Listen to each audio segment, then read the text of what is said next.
Good morning, class. Good morning, teacher. So before we get started, let's have prayers to be led by Ready. Let's bow down our head and let us pray. O God, Almighty, behold us, thy loving children, offering thee today our word and studies. Help us, dear Lord, to be obedient to our teachers, kind to our companions, and diligent to our studies, that we will merit thy blessing for ourselves, for our school, our beloved country, the Philippines. Amen. Good morning again, class. Good morning, teacher. How are you today? We're fine, teacher. Okay. I am so glad that you are fine today. But before you take your seat, please pick up any piece of paper under your chair. Okay, class, let's check your attendance. So if you are present, just raise your hand and say present, okay? Yes, Ready? teacher. Present, teacher. Febby? Present, teacher. Okay, it seems that you are here today. So now, what do you think is the best thing to do while we are discussing our lessons? Teacher. Yes, ready? Listen carefully, teacher. Okay, we should listen carefully so that we can understand our topic or lessons. Another hand. Teacher, Yes? raise our hands if you are answering. Yes. To avoid something distraction, we should raise our hands if you want to answer or ask the question. Is that clear, class? Yes, teacher. Okay. Now, I have here a incentive chart entitled Killing the Germs. So what have you seen or what can you see about our incentive chart, class? Teacher, there's a boy, and then there are lots of germs. Yes, there are boys or people and there are a lot of germs. Do you know, class? If you want to stay healthy, ano ang nararapat gawin? Yes? Going to kill.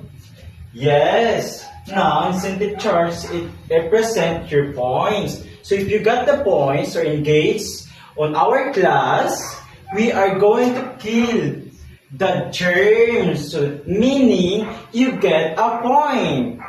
Understood, class? Yes, teacher. Okay. Now, we are going to sing. You want to sing, class? Yes, teacher. Okay. This seems like easy. It's called Science Song. I will sing first and then we will sing together. Okay? Yes, teacher. It sings like this. And SCIESCIENCE. Science is a subject. Science is interesting. Let us know. Let us grow. Okay, class? Did you get it? How to Yes, sing? teacher. Okay, let's sing it together.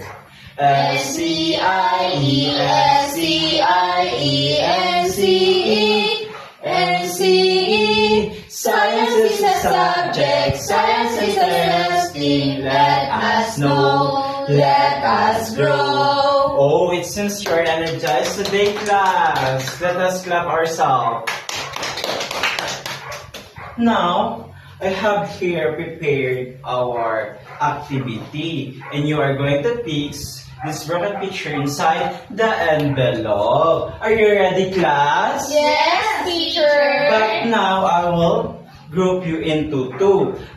Ready is a group 1 and Peggy is a group 2. Okay, teacher. Where's the group 1? Narito po, teacher. Group 2. We're here. Wow! It seems you are excited on our activity today. I'll distribute it to you. And then after that, after you prepared the activity, you have to present your group activity. Did you get it, class? Yes, Okay. teacher. It's a group 1 and this is a group 2.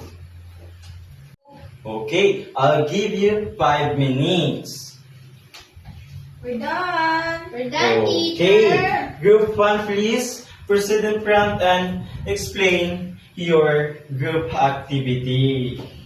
So the picture that I arranged is, I think for me it is the body defender in our body, and it Okay. can protect us from enter the germs in our body. Yes, accurately. This is a defender of our body or protect our body against the germs. How about group 2? Dear teacher, we made the group 2. This is the natural cells that kill germs. Yes, the natural cells or killer that kill the germs so that we can stay healthy when there is germs that enter our body. Okay, class, what do you think are our topic today? Teacher, Yes, type of cells? maybe. Blood cells, teacher. Yes, the type of cells, the white blood cells. Meaning, if you combine it, the type of white blood cells. Say, palakpakan natin sarili. So, our topic today is about type of white blood cells. So, a while ago, you engaged in our class responsibly. So, we will kill the germs as represent your point. Yay! 2 points. Yay! Wow! So we have a lymphocyte as type of white blood cells.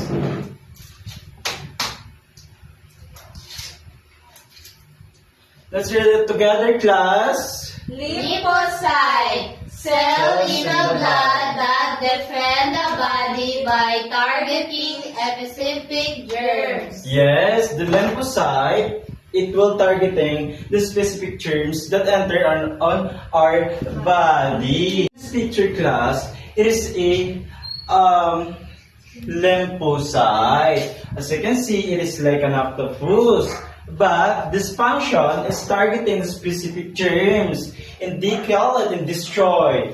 Okay? Did you get it, class? Yes, teacher. What's the function of lymphocyte, class? It is the cell in the blood that target the germs. Yes, the specific germs.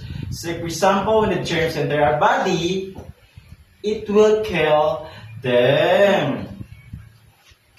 The number 2 is a phagocyte. What is the number 2 types of blood cells, class? Phagocyte. So let's read it together. Phagocyte cells That act cleaners by swallowing and destroying harmful microbes. Microbes act as a cleaners. As you can see when we clean our house, right? So when we clean our house, it's simply without swiping a brush. So this is just like a phagocytes. When it has a germs into our body, they will clean it by destroying them. Did you get it, class? Yes, teacher. Okay. So we will proceed into natural killer cells.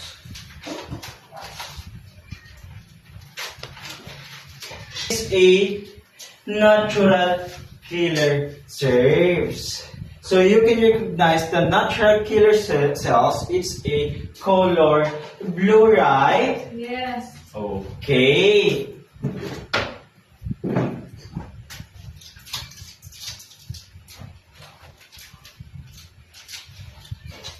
Okay, let's read it together. Natural cells killer. Cells that protect the body by attacking abnormal or infected cells without prior warning. Okay, this is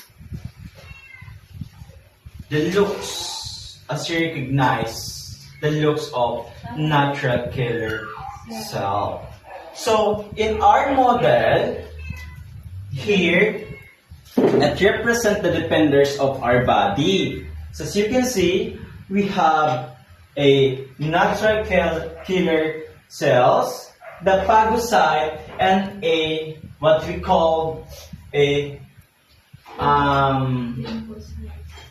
lymphocyte, right? Yes, teacher. So as you can see, natural killers, when there is a microbes or abnormal, they will just fight it. This is like a fighters. They will kill it immediately. While the phagocyte, it will targeting specific germs. So for example, when the germs enter our body, just like this phagocyte, right? Yes. Just like this. So it will eat them and destroy them. Right? So, and the last one, we have a lymphocyte. Did you understand, class? Yes, teacher. What have you learned about our discussion today? Yes, teacher. What have you learned? Teacher, Yes, Abby? it's about lymphocyte, phagocyte, and natural cells killer that it can help or defend our body from germs. That's right. So what are the three types of white blood cells? Yes, Abby. The lymphocytes, the phagocytes, and the natural killer cells. That's right. We have three type of white blood cells, which are lymphocyte, phagocyte, and natural killer cells. Now, we have group activity class.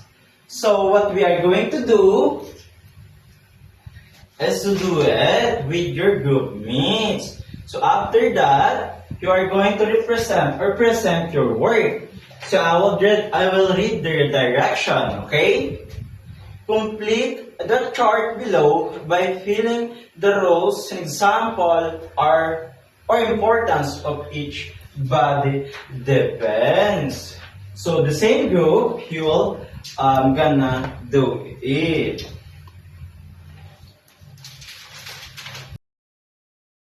Are you done, class? Yes, teacher. Okay. Each group must choose one representative to explain their work. Group 1, please proceed in front. So the body defense that I write is the lymphocyte. So the roles of this is to targeting specific germs in our body, and it can kill the germs in our body. Okay, that's right. How about group 2? Teacher, the group 2 choose the white blood cells, the phagocyte. It is the cleaner and destroy the germs that gets into our body. Okay, that's right. Let's clap ourselves, guys, or clap. Okay, now it seems that you are doing well. So we will kill the germs. 2 germs, teacher. Yes! We will kill the 2 germs. So you have 4 germs left to kill, okay? Now,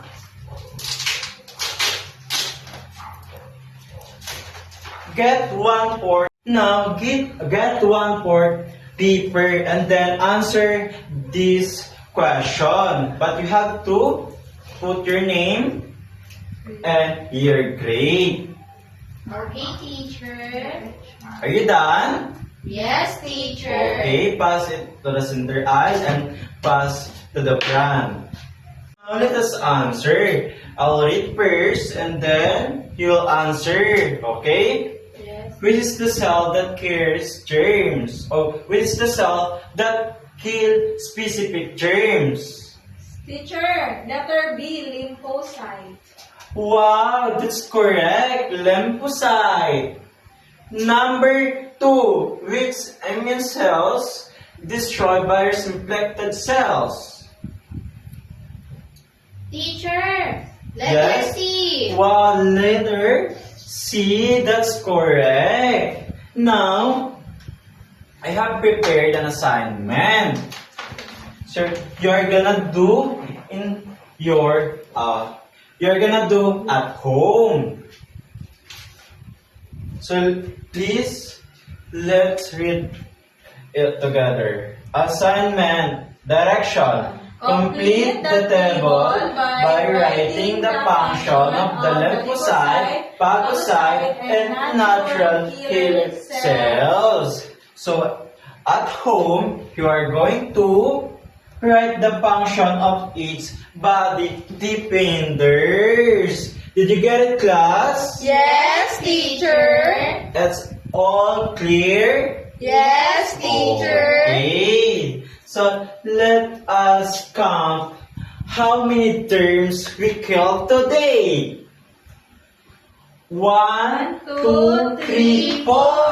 Oh, yay! We kill for the group 1, they kill 4 germs. For the group 2, 1, 2, 3, 4. Oh, 4 germs. It seems like ties, right? Yes.